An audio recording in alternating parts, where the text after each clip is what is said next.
the land of the free, we riot. We riot for the unjust murders of African American males who were seen as worthless. Why else would you follow a person after the 911 operator tells you there's no need for you to do that?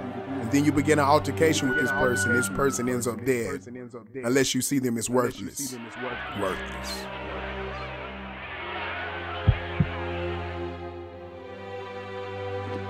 Why else would you shoot an unarmed man when you know this man is unarmed? Worthless.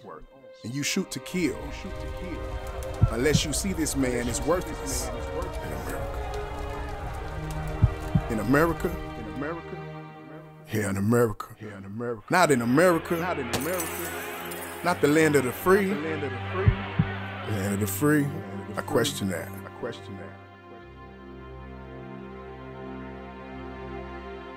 Explain to me. This person wasn't seen as worthless. Why would this man be put in a chokehold when it is against police procedure to place a man or any person in a chokehold unless you see this person as worthless?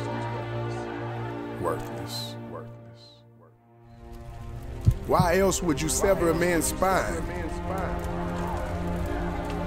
unless you see this man as worthless?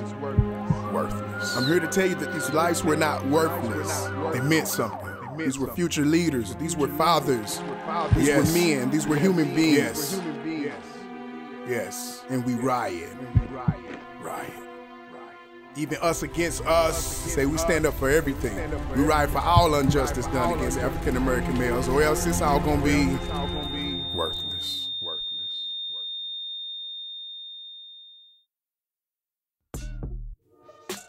Subtract.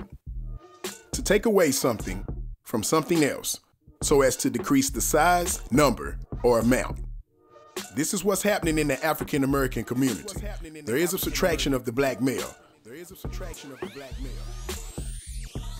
And from that subtraction, we have a separation, which is the action or state of moving or being moved apart. Also, the division of something into constituent or distinct elements. We are fractured, which hurts us, makes us weak as a whole. We've lost our leadership, which is the action of leading a group of people or an organization. Some people need to be led. We don't have those leaders any longer. So therefore we're scattered, lost. And what is it that we're losing the most? Our fathers. And a father is a man in relation to his natural child or children, which they need him to lead them. For he is the rock.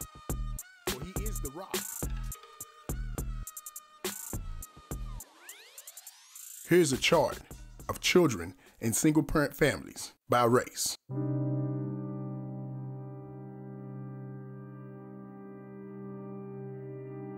So the question was asked, what is a father to you? What does that mean? And what meaning does that have on your life?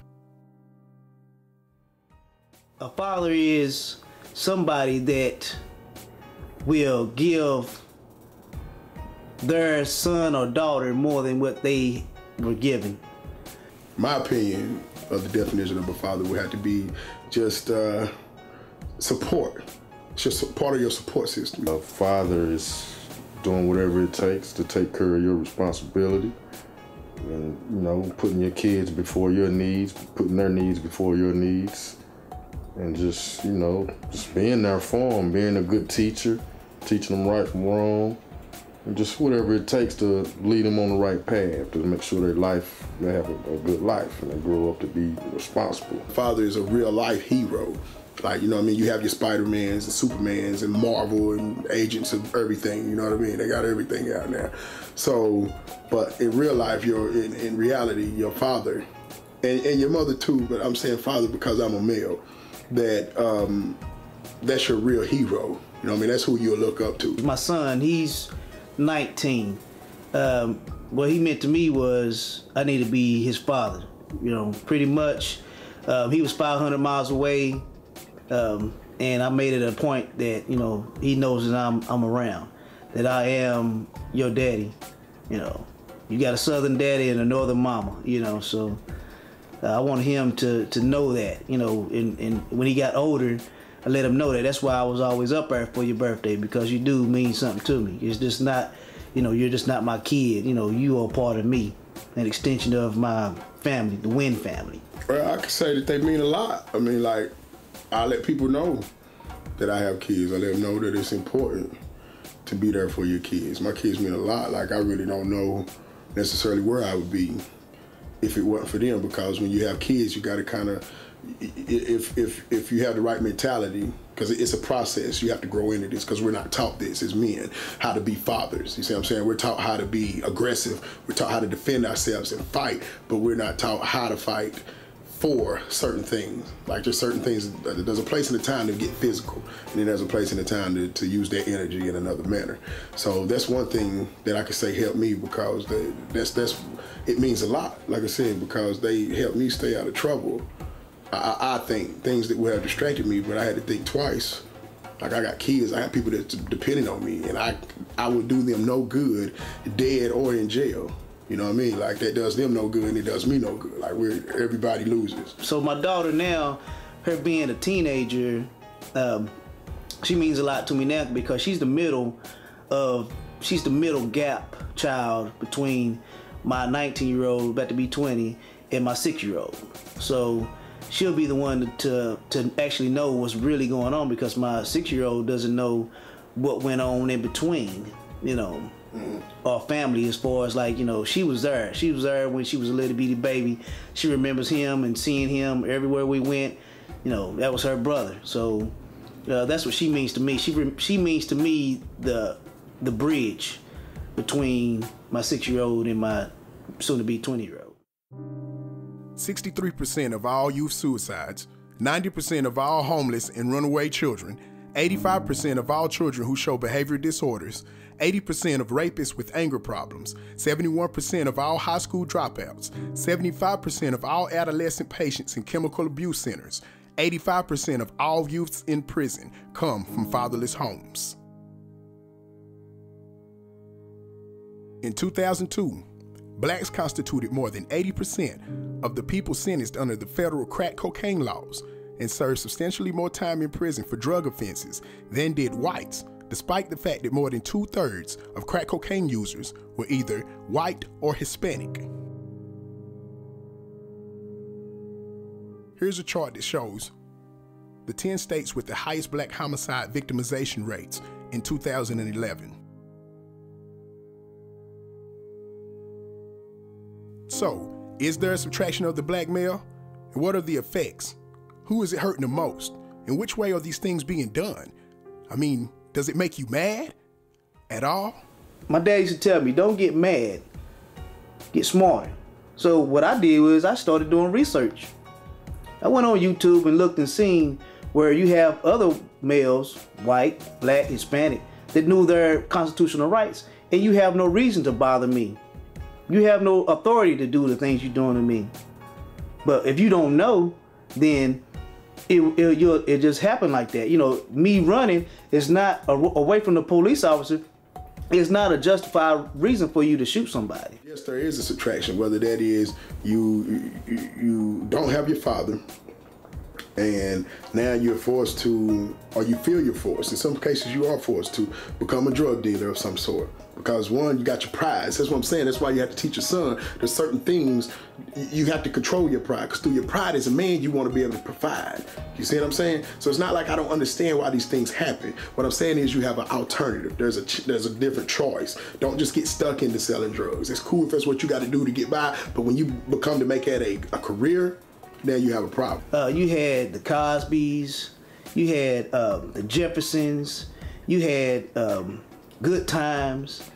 Now you have scandals and, you know, power and all these empire, all these things with a lot of drama.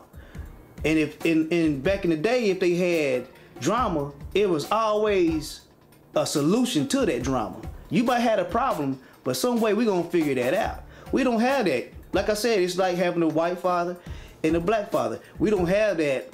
Let's figure it out. This is the best way that I feel that you can go about it for these kids. They don't have that. I think it's systematic. you know, and I think it's designed to live up to the stereotypes that's been given to us. So I mean, and it's just very important for a black man, especially in an environment that we're put in, it's important to be there for your kids, because I mean, the way things are set up, man, it's just a lot of danger, a lot of, you know, it's very important for a black father to be involved in his child's life. I think that the subtraction is real big. It's not just that, they're subtracting you out of life. They're erasing you out of life completely. They're taking you out. Whether that's us against us, black on black, which to me is really an American problem. It's really an American war. That's what I consider it. But see, they dumb it down to black on black, so it make it look bad. It's not that bad. They let the blacks kill the blacks. We won't worry about it. We won't worry until it spills over into their neighborhood or something. Now it's a problem. Oh, you trying to get out? We can't have that. Right. Because we mad at each other. Yeah. This is how we supposed to be doing. Right. The generations. Right. You know what I'm saying? So that's another media thing right there. Right. Yeah, you're right. So that's something putting in your head. Right. It is. Versus, you know, good times. Right. I see what you see what I'm saying? I get that. Right. The message. Yeah. Yeah. The message is. It's the messages you are sending out is what's becoming reality. Right. You know. Because like I said, a lot of these kids are being raised off this stuff. Like I see parents riding around playing that grown-up music with their kids in the back. You know what I mean? Like it's the cool thing to do. Yeah. You're poisoning this kid, you don't realize it. Yeah, they watching movies that they shouldn't be watching. Absolutely. And know it by heart, you know. So, you know, they ain't listening to Barney, you know what I'm saying?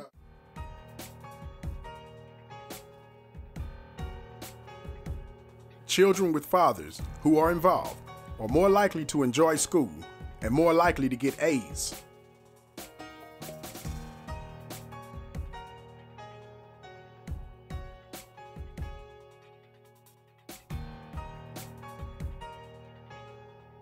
Fatherless children are twice as likely to drop out of school, but children with their fathers are 40% less likely to repeat a grade and 70% less likely to drop out of school altogether.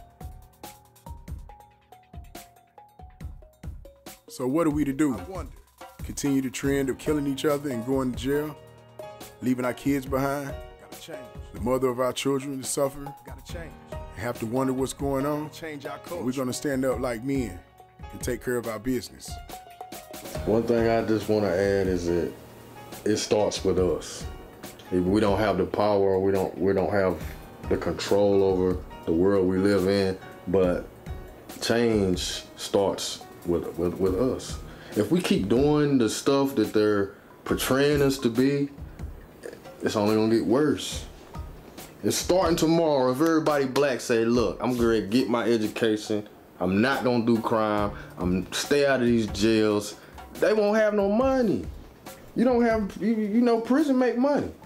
Lots. And if we don't keep, you know, we getting them paid. We keeping them paid. Right.